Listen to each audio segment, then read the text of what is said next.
Why did it take 75 years to cut the ribbon of the Sydney Harbour Bridge? In Sydney, Australia, there is a particularly famous bridge called the Sydney Harbour Bridge. As a structure made of steel and concrete, why does it enjoy such fame? Is it simply because it sits next to the Sydney Opera House? The answer is not entirely so. The Sydney Harbour Bridge is the world's largest single-arch bridge, with a daily traffic capacity that can reach up to 2 million vehicles, and its traffic is entirely computer-controlled. At each end of the bridge are two towers standing 95 meters tall, equipped with automatic cameras that record the make, model, and driving conditions of every vehicle crossing the bridge, achieving truly automated management. The Harbour Bridge was completed on March 19, 1932, but the ribbon-cutting ceremony did not take place until March 8, 2007, a surprising 75 years later. This begs the question, why did such a world-renowned bridge wait 75 years for its first ribbon cutting? To understand this, we need to go back to the bridge's opening ceremony in 1932. It was a sunny day, and the bridge was filled with dignitaries and representatives from across Australia, creating a festive atmosphere. The ceremony was presided over by Jack Lang, the Premier of New South Wales, who delivered a celebratory speech for the completion of the bridge.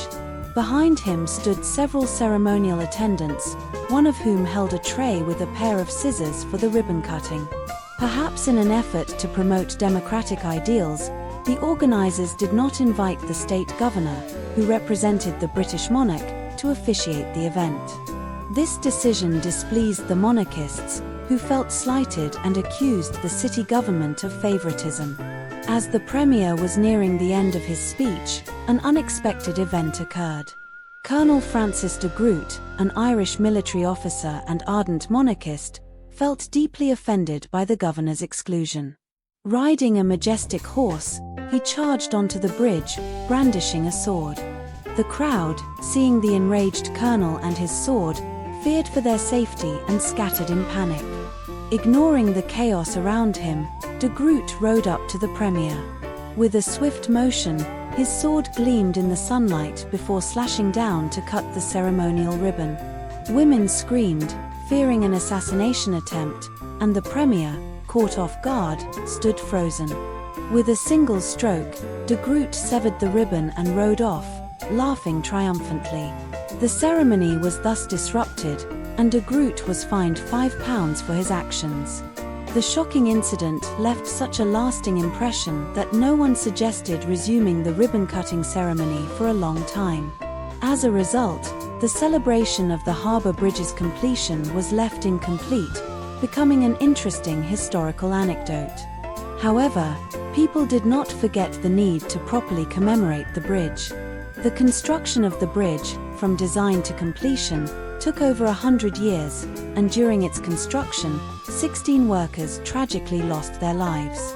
Their efforts and sacrifices deserved to be remembered. 75 years later, the Sydney City Government held an anniversary celebration for the Harbour Bridge. The ceremony was once again presided over by the Premier of New South Wales, and the same pair of scissors from 75 years ago was used for the ribbon cutting.